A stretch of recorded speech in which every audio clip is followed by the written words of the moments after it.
السلام علیکم ورحمۃ اللہ وبرکاتہ۔ بسم اللہ الرحمن الرحیم۔ الحمد للہ وحدہ والصلاة والسلام علی من لا نبی بعدہ، اما بعد فاعوذ باللہ من الشیطان الرجیم۔ بسم اللہ الرحمن الرحیم۔ یا ایہا الناس اتقوا ربکم ان زلزلۃ الساعۃ شیء عظیم۔ صدق اللہ العظیم۔ معزز اور مکرم سامعین، پیارے دینی بھائیوں اور بزرگوں، میری آواز کو سننے والی پیاری ماں اور بہنوں، میرا جس موضوع کے متعلق بیان چل رہا ہے وہ آپ حضرات کو معلوم ہے۔ میں نے ابھی بھی جو آیت کریمہ تلاوت کی ہے، اس آیت کا تعلق بھی قیامت سے ہے، اور علامات قیامت پر اس سے پہلے جمعہ کو میں نے کچھ تفصیل عرض کی تھی۔ اب میں یہاں آگے سے بتلاؤں گا۔ سب سے پہلے میں نے یہ کہا تھا کہ قیامت کا علم اللہ کے علاوہ کسی کو بھی نہیں ہے۔ صحیح جانکاری اللہ نے اپنے علم میں مخفی رکھا ہے، یہاں تک کہ اپنے پیاروں کو، اپنے محبوب کو، اپنے برگزیدہ اور اپنے منتخب اور چنیدہ بندے یعنی انبیاء کرام علیہم الصلاۃ والسلام کو بھی اس کا علم نہیں دیا۔ البتہ اس کی کچھ علامتیں ہیں، اور وہ علامتیں بھی اللہ تعالی ہی نے اپنے نبی کے ذریعے سے ہمیں اور آپ کو بتلائی ہے، جس میں سے کچھ چھوٹی بڑی علامتوں کا تذکرہ ہم نے اس سے پچھلے جمعہ کو کیا تھا۔ سرسری طور پر میں بتاتا چلوں، میں نے بتایا تھا کہ قیامت کے قریب جو چھوٹی بڑی علامتیں ہوں گی، تو چھوٹی چھوٹی علامتیں تو پیش آ چکی، اور کچھ بڑی علامتیں ہیں جو ابھی واقع ہو رہے ہیں، ان سے ہم گزر رہے ہیں، ان حالات سے گزر رہے ہیں جن کی پیشین گوئی آپ صلی اللہ علیہ وسلم نے کی ہے، اور کچھ پیشین گوئی پوری ہو چکی ہے۔ ان میں بھی جو بہت بڑی علامتیں ہیں تو میں نے بتلایا تھا، جیسے حضرت مہدی علیہ الصلاۃ والسلام کا ظاہر ہو جانا، یہ بہت بڑی بڑی علامتیں ہیں کہ جس کے بعد اب قیامت سمجھو بالکل قریب ہے۔ تو حضرت مہدی علیہ السلام کیسے آئیں گے، کس طرح ظاہر ہوں گے، کہاں سے آئیں گے، یہ پوری تفصیل میں نے بتائی تھی۔ مدینے سے وہ ظاہر ہوں گے، ایک رات میں ہی اللہ ان کو جو صلاحیتیں ہیں، ان کی حدیث میں جو تذکرہ آیا ہے، وہ ایک رات میں اللہ صلاحیت ان کو دے دے گا۔ لوگ پہچان لیں گے، مدینے سے وہ مکہ چلے جائیں گے، یہ لوگ وہاں بھی جائیں گے اور ان کے ہاتھ پر بیعت لیں گے۔ حضرت مہدی علیہ السلام تمام مسلمانوں کے اکیلے خلیفہ، امیر المومنین اور حاکم ہو جائیں گے۔ آپ کے زمانے میں دجال کا تذکرہ ہوگا، ایک مرتبہ جو افواہ ہوگی، دوسری مرتبہ واقعی دجال نکل جائے گا۔ دجال کے نکلنے کے بعد حضرت عیسیٰ علیہ السلام تشریف لائیں گے۔ یہ ساری باتیں ہم نے عرض کی تھی، تفصیلات عرض کر دی گئی ہے۔ حضرت عیسیٰ علیہ الصلاۃ والسلام جب تشریف لائیں گے، نماز کا وقت ہوگا، میں نے بتایا تھا کہ پھر حضرت عیسیٰ کو دیکھ کر حضرت مہدی پیچھے آ جائیں گے، لیکن حضرت مہدی علیہ السلام کو کہا جائے گا کہ آپ ہی امامت کیجیے۔ حضرت عیسیٰ علیہ السلام اس وقت بھی نبی ہوں گے، لیکن آپ صلی اللہ علیہ وسلم کے امتی میں ہوں گے، آپ صلی اللہ علیہ وسلم کے پیروکار میں سے ہوں گے، یعنی آپ صلی اللہ علیہ وسلم کی شریعت پر وہ چلیں گے، عمل کریں گے، لیکن نبوت ان سے ختم نہیں ہوگی۔ ایسا نہیں ہے کہ نبوت ختم کر کے اللہ بھیجے گا، وہ نبی ہوں گے لیکن ان کی شریعت نہیں چلے گی، آپ صلی اللہ علیہ وسلم کی شریعت چلے گی، اور اسی پر حضرت عیسیٰ علیہ السلام بھی عمل کریں گے۔ اس کے بعد حضرت مہدی علیہ السلام کہیں گے کہ دجال آ چکا ہے، پھر حضرت عیسیٰ علیہ السلام دجال کو قتل کریں گے۔ مقام لد پر روایت میں آتا ہے، مقام لد ایک جگہ ہے جہاں پر دجال کو قتل کیا جائے گا۔ حضرت عیسیٰ علیہ السلام قتل کریں گے، مسلمانوں کے لشکر کو لے کر کے یہودیوں سے مقابلہ کریں گے، یہودیوں کو بھی قتل کریں گے، صلیب یعنی سولی جو نشان پہنتے ہیں اس کو بھی ختم کیا جائے گا، خنزیر کو وہ ختم کر دیں گے۔ ان تمام چیزوں کو کریں گے، اور حضرت عیسیٰ علیہ السلام 40 یا 45 سال تک دنیا میں رہیں گے، شادی بھی کریں گے، اولادیں بھی ہوں گی، اور اس کے بعد پھر آپ کی وفات ہو جائے گی۔ اس درمیان میں پہلے حضرت مہدی علیہ السلام کی وفات ہوگی، پھر حضرت عیسیٰ علیہ السلام مسلمانوں کے خلیفہ ہو جائیں گے۔ آپ بہت اچھی طریقے سے انصاف کے ساتھ، سب سے پہلے تو حضرت مہدی جو انصاف ور بادشاہ ہوں گے، دنیا میں جب ظلم بھر جائے گا، ظلم و ستم سے زمین بھر جائے گی، تو حضرت مہدی انصاف کے لیے تشریف لائیں گے۔ اس کے جانے کے بعد پھر حضرت عیسیٰ علیہ السلام بھی زبردست حکمرانی کریں گے۔ آپ جب دجال کو قتل کر چکے ہوں گے، اس کے بعد بھی کچھ فتنے آئیں گے، یاجوج ماجوج کا فتنہ آئے گا، پھر اس کے بعد آپ ان سے لڑ نہیں سکیں گے۔ اس کے بعد آپ مسلمانوں کو لے کر کے کوہ طور پر چلے جائیں گے، پھر یاجوج ماجوج کا بھی خاتمہ ہوگا۔ اس کے بعد سورج مغرب سے نکلے گا، پھر زمین دھسنے کا عذاب آئے گا، زلزلے آئیں گے، یہ ساری چیزیں ہوں گی۔ اس کے بعد ایک جانور نکلے گا جو مسلمانوں کی پیشانی پر نشان لگائے گا، اور کافروں کی پیشانی پر بھی، ان کے گردن پر بھی، پشت پر بھی نشان لگائے گا۔ یہ ساری چیزیں ہوں گی، اور جب صرف اور صرف کفار و مشرکین اللہ کے نافرمان اس زمین پر رہ جائیں گے، اس پر اللہ تعالیٰ قیامت لائے گا۔ یہ ہے سرسری چیزیں۔ اب آئیے اس کی تفصیل یہ ہے کہ حضرت عیسیٰ علیہ السلام جب تشریف لائیں گے، اس وقت دجال اپنا فتنہ پھیلا رہا ہوگا۔ دجال کیسا ہوگا؟ روایتوں میں آتا ہے کہ اس کی جو دایاں آنکھ ہے وہ اس سے کانا ہوگا، وہ آنکھ ہی اس جگہ پر نہیں ہوگی، اس جگہ ایک پھلا ہوا دانہ ہوگا۔ جس طریقے سے انگور کو اگر 2-3 دن تک پانی میں بھگا دیا جائے، پانی میں چھوڑ دیا جائے، تو انگور کس قدر پھولے گا اور وہ کیسا دکھے گا، اسی طریقے سے دجال کی دائیں آنکھ ہوگی، آنکھ نہیں ہوگی، آنکھ کی جگہ پر وہی دانہ ہوگا، تو ایک آنکھ سے کانا ہوگا، اور دونوں آنکھ کے درمیان پیشانی پر اس کے نیچے لکھا ہوا ہوگا کافر، کافارہ۔ حدیث میں آتا ہے کہ دجال کو اللہ نے اتنی قوت اور طاقت دی ہے، اتنا پاور میں وہ رہے گا کہ صرف 40 دن کے اندر وہ دنیا کے تمام شہروں میں گھوم جائے گا، ہر آدمی کے پاس پہنچے گا۔ پہلے تو کہے گا میں نبی ہوں، میری بات کو مانو، مجھے نبی مانو، اس کے بعد دھیرے دھیرے کہے گا میں خدا ہوں، جو میری بات کو نہیں مانو گے میں اس کو جہنم میں بھیج دوں گا، میں اس کو قتل کر دوں گا، مار دوں گا۔ وہ ڈرائے گا، وہ زبردست فتنہ ہوگا لوگوں کے لیے۔ حدیث میں آتا ہے کہ دجال کا فتنہ روئے زمین پر سب سے بڑا فتنہ ہوگا۔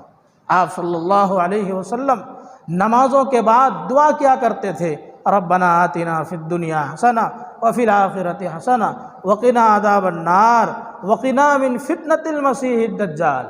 اے اللہ دجال کے فتنے سے بچا۔ آپ صلی اللہ علیہ وسلم کی دعا ہوتی تھی۔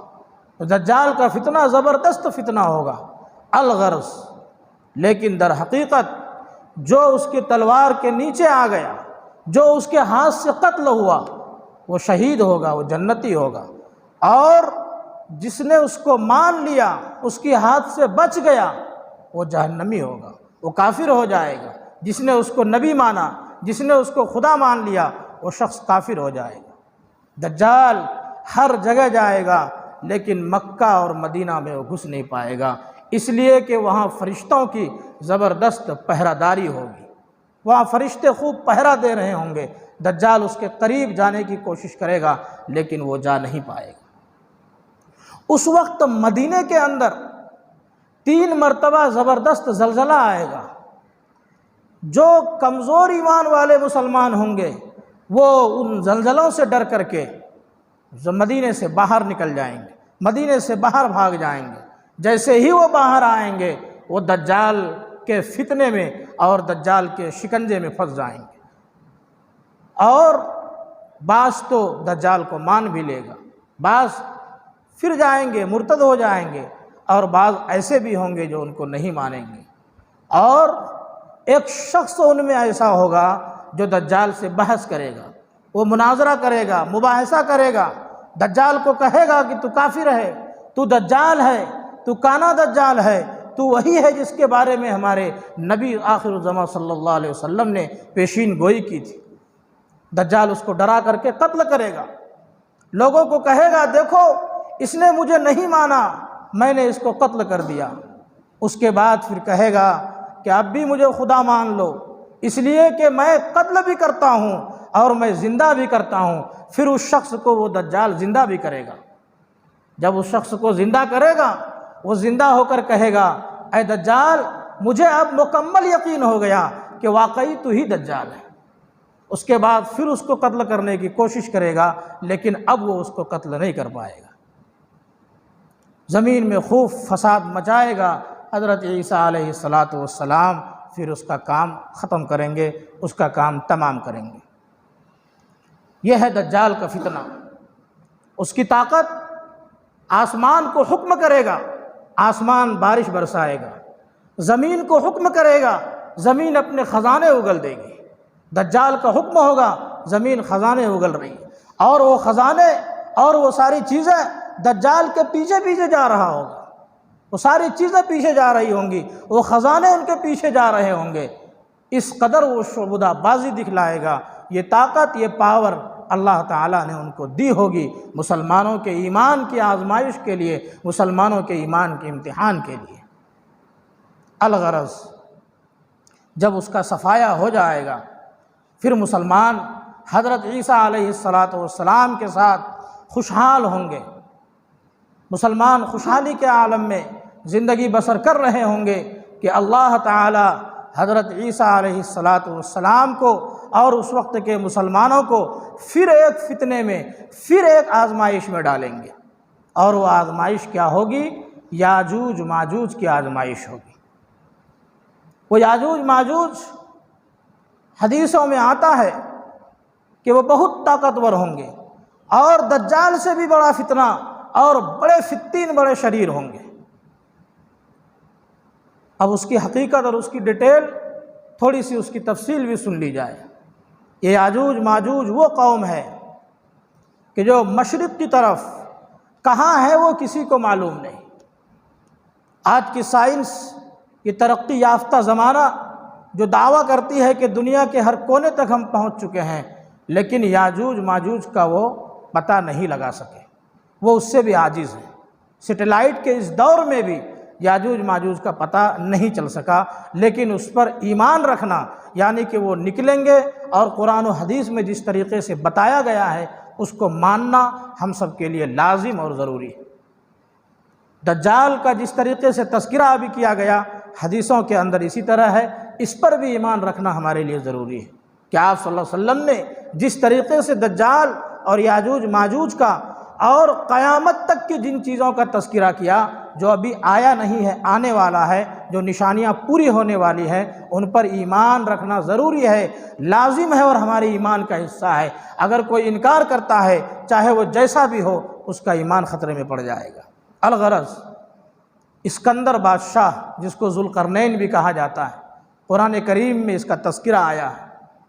یہ بادشاہ ایسا تھا کہ جنہوں نے دنیا کے ایک کونے سے دوسرے کونے تک جہاں تک سورج کی روشنی پہنچتی ہے وہاں تک اس نے سفر کیا تھا۔ اللہ کا نیک برگزیدہ ولی تھا، بڑا اولو العزم بادشاہ، بڑا پاور والا بادشاہ جنہوں نے پوری دنیا پر حکومت کی۔ وہ بادشاہ جب اس جگہ پر پہنچا جہاں یاجوج ماجوج ہے تو دونوں طرف دیواریں تھیں، پہاڑ، اونچے اونچے پہاڑ، اور دونوں طرف کچھ ایسے لوگ رہتے تھے کہ وہ ذوالقرنین اس کی زبان کو نہیں سمجھ پاتا تھا۔ جب بادشاہ ذوالقرنین سفر کرتا ہوا وہاں پہنچا، ان لوگوں نے کہا کہ آپ اللہ کے نیک ولی ہیں یہ، اور آپ بادشاہ ہیں اس روئے زمین کے، آپ کے اندر طاقت ہے، ایسا کیجئے کہ آپ ان لوگوں کے ظلم سے ہمیں بچائیے۔ ذوالقرنین کو سمجھ میں نہیں آیا تو پھر اشارہ کیا اور کہا کہ دیکھیے وہ یاجوج ماجوج کی جو قوم ہے وہ ہم پر بہت ظلم کرتی ہے، وہ لوگ بہت مضبوط ہیں، طاقتور ہیں اور کثیر تعداد میں ہیں، ان کی تعداد اتنی ہے کہ ہم اس سے لڑ نہیں سکتے ہیں۔ وہ نکلتے ہیں تو تمام پانی کو پی جاتے ہیں، وہ زمین پر آتے ہیں تو تمام جو چیزیں ہوتی ہیں، جو ہریالی ہوتی ہیں، زمین پر جو چیزیں بھی ہوتی ہیں کھانے کی، وہ تمام چیزوں کو کھا کر ختم کر دیتے ہیں۔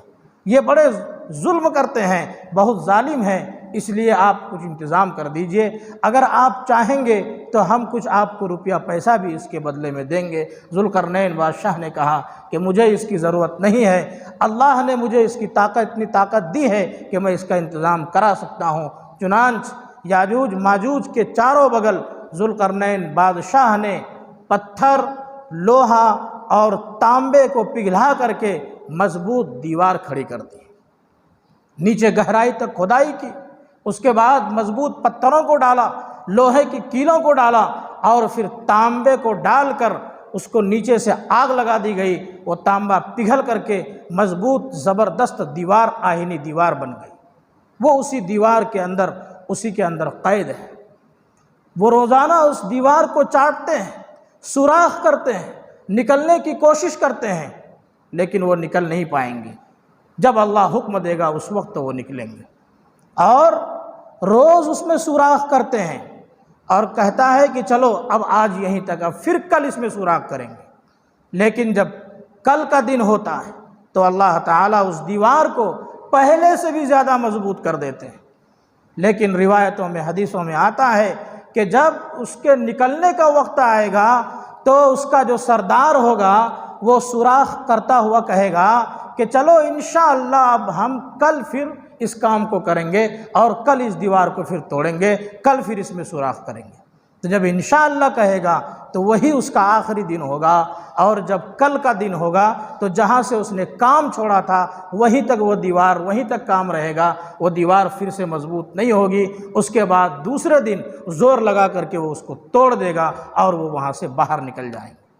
جب باہر نکلیں گے، جس سمندر پر گزریں گے تمام سمندروں کے پانی کو پی جائیں گے۔ بحیرہ طبریہ کا نام آتا ہے روایت میں، اس کا پورا پانی پی جائے گا۔ جہاں سے جائیں گے تمام فصلوں کو وہ چٹ کر جائیں گے اور انسانوں پر ظلم کریں گے، فساد مچائیں گے، انسانوں کو ماریں گے، قتل کریں گے، ظلم کی انتہا کر دیں گے، انسانوں کا جینا دشوار کر دیں گے، انسانوں کی زندگی اور دنیا تنگ ہو جائے گی۔ چنانچہ وہ جب انسانوں پر خوب ظلم کر لے گا، اس کے بعد وہ تیر آسمان کی طرف پھینکے گا کہ اب تو میں انسانوں کو تو پریشان کر دیا، انسان تو ہمارے سامنے جھک گئے، اب میں اوپر والے خدا کو بھی، اللہ کو بھی مار دوں گا اکڑ کر کے۔ اس کے بعد وہ تیر جیسے ہی چلائے گا، اوپر اللہ تعالیٰ، ایک بات یہاں یہ یاد رکھیں کہ اللہ تعالیٰ اس تیر کو کسی مچھلی کے پیٹ میں خون لگا کر کے، مچھلی کے پیٹ میں اس تیر کو چبھائیں گے اور واپس کریں گے، اس میں خون لگا ہوگا، وہ کہے گا دیکھو ہم نے اللہ کو بھی مار دیا۔ یہاں ایک نقطہ یہ یاد رکھیں کہ اللہ تعالیٰ سے جو شخص مانگتا ہے اور یقین کے ساتھ مانگتا ہے، اللہ کی طرف دھیان لگا لیتا ہے، تو اللہ اس کو ضائع نہیں کرتے، اس کے سوال کو ضرور پورا کرتے ہیں، چاہے وہ اللہ کا نافرمان ہی کیوں نہ ہو۔ وہ اتنا ظلم کرے گا یاجوج ماجوج، اور اللہ کو جب مارنے کے لیے تیر اٹھائے گا تو اللہ اس کی اس فریاد کو بھی اور اس امید کو بھی ضائع نہیں ہونے دیں گے۔ اس کے بعد وہ ہنسے گا، وہ کہے گا ہم نے اللہ کو بھی مار دیا، پھر اللہ تعالیٰ ایک ہوا چلائیں گے، اللہ تعالیٰ اس کو ایک بیماری پیدا کریں گے جو اس کے گردن پر ہوگی، اس کے گردن میں کیڑے پڑ جائیں گے، اس کے گردن پھٹ جائیں گے اور وہ تمام کے تمام ہلاک و برباد اور ختم ہو جائیں گے۔ روایتوں میں آتا ہے کہ یاجوج ماجوج چھوٹے چھوٹے ایک بالشت کی طرح ہیں، یہ ایک بالشت۔ بعض روایتوں میں ہے کہ جو سب سے بڑا ان میں ہوگا، جو سب سے زیادہ لمبا ہوگا، وہ 3 بالشت کا ہوگا۔ اس کا ایک کان وہ بچھائے گا، ایک کان کو، اور دوسرے کان کو اوڑھ لے گا۔ ایک کان کو بچھا کر کے سو گیا اور دوسرے کان کو اپنے جسم پر اوڑھ لیا، وہی اس کی چادر بن گئی۔ کتنے چھوٹے چھوٹے ہوں گے، روایتوں میں تفصیل سے اس کا تذکرہ آیا ہے، حدیثوں میں آیا ہے، لیکن وہ خوب ظلم اور فساد مچائیں گے۔ حضرت عیسیٰ علیہ السلام ان کے ظلم سے پریشان ہو جائیں گے۔ اللہ تعالی حکم دے گا کہ مسلمانوں کو لے کر کے، اہل ایمان کو لے کر کے طور پہاڑ پر چلے جاؤ۔ حضرت عیسیٰ علیہ السلام پہاڑ پر چلے جائیں گے۔ اس کے بعد مسلمانوں میں جب مسلمان پہاڑ پر ہوں گے، طور پہاڑ پر حضرت عیسیٰ علیہ السلام کے ساتھ کھانے پینے کی چیزیں ختم ہو جائیں گی۔ مسلمان بہت غریب اور بہت فاقہ کش ہو جائیں گے، کھانے پینے کی چیزیں ختم ہو گئی، مسلمان بہت نڈھال ہو جائیں گے، ایمان والے نڈھال ہو جائیں گے۔ حضرت عیسیٰ علیہ السلام دعا کریں گے، اے اللہ ان کے ظلم سے ہم نے شہر کو چھوڑ کر، زمین کو چھوڑ کر یہاں ہم نے پناہ لی، اب یہاں بھی ہم پریشان ہیں۔ تو پھر اللہ تعالیٰ ان سب کو ہلاک و برباد کریں گے، اور بڑے بڑے پرندے اللہ بھیجیں گے جو اس یاجوج ماجوج کے لاش کو اٹھا کر کے جہاں چاہے گا وہ پرندہ ڈال دے گا، اور پھر اللہ خوب زوردار بارش برسائے گا، اس بارش سے وہ تمام کے تمام بہہ کر کے اللہ جہاں چاہے گا اس کو پھینک دے گا۔ اب یاجوج ماجوج سے زمین صاف ہو گئی۔ حضرت عیسیٰ علیہ السلام ایمان والوں کو لے کر اتر جائیں گے، زمین میں آئیں گے، پھر مسلمان خوشحال ہو جائیں گے، خوش و خرم زندگی بسر کر رہے ہوں گے۔ اللہ تعالیٰ پھر حضرت عیسیٰ علیہ السلام کو وفات دے دیں گے۔ حضرت عیسیٰ علیہ السلام کی وفات ہوگی، اور آپ نبی اکرم صلی اللہ علیہ وسلم کے پہلو میں، بازو میں، اس حجرہ میں جو حضرت عائشہ کا حجرہ ہے، جہاں آپ صلی اللہ علیہ وسلم، حضرت ابوبکر صدیق اور حضرت عمر فاروق رضی اللہ تعالی عنہ مدفون ہیں، وہیں پر ایک اور جگہ خالی ہے، ایک سیٹ خالی ہے حضرت عیسیٰ علیہ السلام کے لیے۔ آپ وہیں پر مدفون ہو جائیں گے، آپ کو وہیں دفن کیا جائے گا، مسلمانوں میں خوشحالی آ جائے گی۔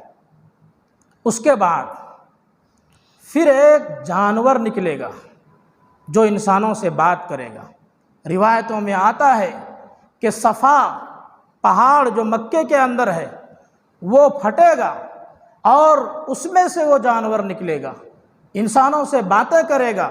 جو مومن ہے اس کے پاس حضرت سلیمان علیہ السلام کی انگوٹھی ہوگی، اور حضرت موسیٰ کی عصا، وہ لکڑی جو حضرت موسیٰ رکھا کرتے تھے ہاتھ میں، وہ لکڑی ان کے ہاتھ میں ہوگی، اور وہ جانور اہل ایمان والوں کی پیشانی کو ٹچ کرے گا اس عصا سے، اس لکڑی سے، تو مومن کا چہرہ روشن ہو جائے گا، اور کافر کے گردن یا پیٹھ پر اس انگوٹھی سے، جو سلیمان علیہ السلام کی انگوٹھی ہوگی، اس سے مہر لگا دے گا، جس سے اس کا بدن اور اس کافر کا چہرہ سیاہ ہو جائے گا۔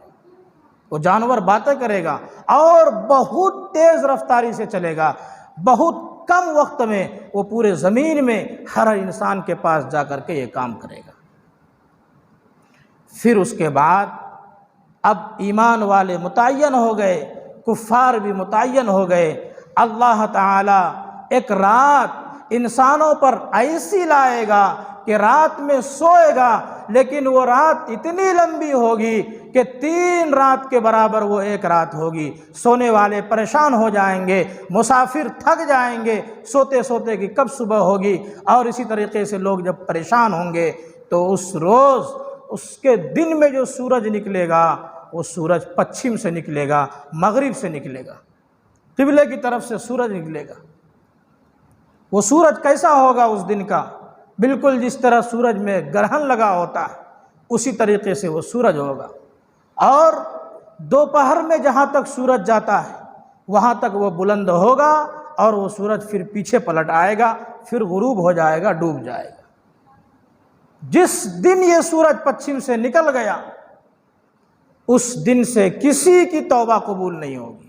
جو جتنا گنہگار ہے وہ اتنا ہی گنہگار رہے گا، جو کافر و مشرک ہے وہ کافر و مشرک رہے گا، جو جس طریقے سے ہے وہ وہیں پر رہے گا۔ اس دن سے توبہ کا دروازہ بند ہو جائے گا۔ اللہ تعالیٰ جب سورج مغرب سے نکالیں گے اس سے پہلے توبہ کا دروازہ بند کر دیں گے، اس کے بعد سورج کو پچھم سے اور مغرب سے نکالیں گے۔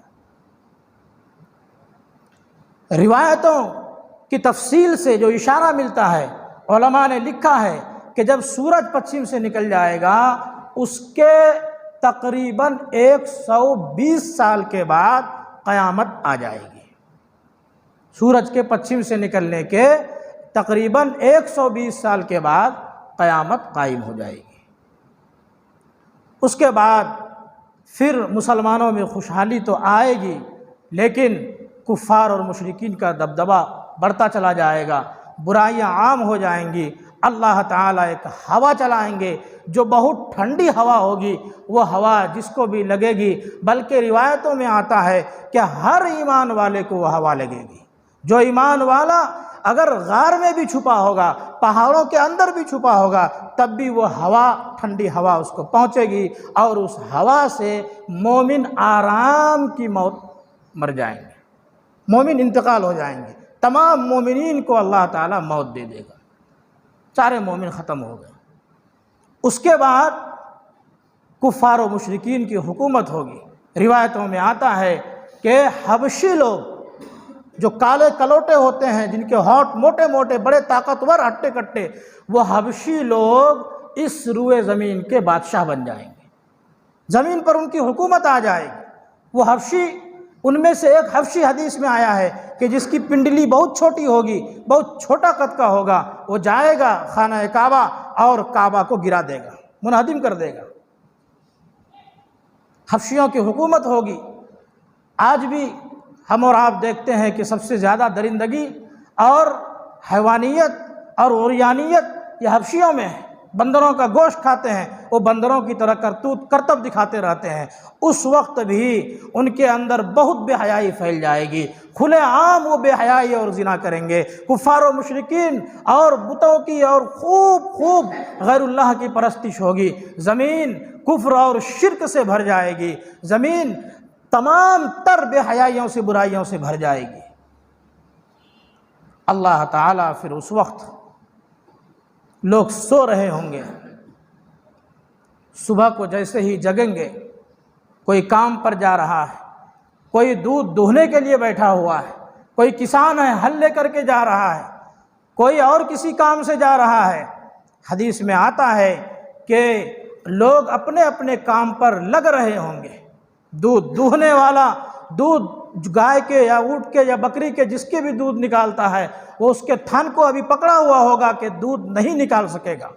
ایک کسان کھیت میں کدال مارنے کے لیے کدال اٹھائے گا، ایک تاجر اپنے سامان کو بیچنے کے لیے ابھی کھول رہا ہوگا، ایک شخص مسافر چلنے کے لیے تیار ہے، گھر سے چلنے کے لیے ایک قدم اٹھائے گا۔ اور اسی طریقے سے جو لوگ کام پر ہیں، اپنے اپنے کام کو شروع ابھی کر رہے ہوں گے، اس کام کو کر نہیں پائیں گے۔ دودھ دوہنے والا باٹ کو یعنی اس گائے کے تھن کو ابھی کھینچ نہیں سکے گا، کدال اٹھانے والا کدال کو اٹھا کر رکھے گا، ابھی زمین پر پٹک نہیں سکے گا۔ اس سے پہلے اللہ تعالیٰ اتنی بھی کسی کو مہلت نہیں دیں گے اور اسرافیل کو حکم دیں گے، اے اسرافیل سور پھونک دو۔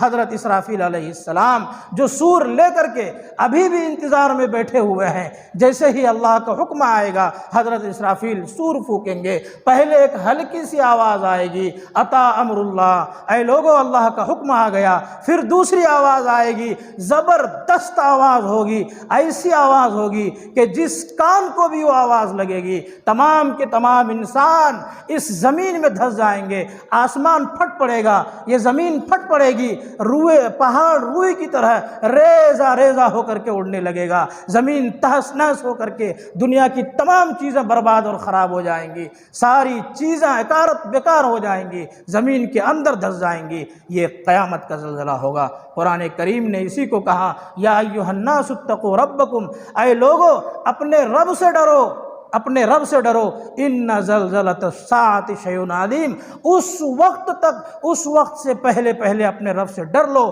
تیاری کر لو آخرت کی، جب قیامت کا دن آئے گا۔ یاد رکھو اس زلزلہ کہا ہے قیامت کو، ان زلزلۃ الساعۃ، وہ جو گھڑی آئے گی، جب وہ زلزلہ آئے گا قیامت کا زلزلہ، شیء عظیم، سب سے زبردست چیز ہوگی، بڑی خطرناک چیز ہوگی، بڑی خطرناک آواز ہوگی، بڑی کڑک آواز ہوگی، پوری دنیا تہس نہس اور اس آواز میں فنا ہو جائے گی۔ یہ ہے قیامت کا منظر۔ اللہ تعالی ہم سب کو دجال کے فتنے سے بچائے اور ان تمام فتنوں سے بچائے جس سے آپ صلی اللہ علیہ وسلم نے پناہ مانگی ہے۔ اللہ تعالی ہمارے ایمان کو مضبوط کر دے، ان باتوں کو سن کر کے موت سے پہلے ہمیں موت کی تیاری کی توفیق عطا فرمائے۔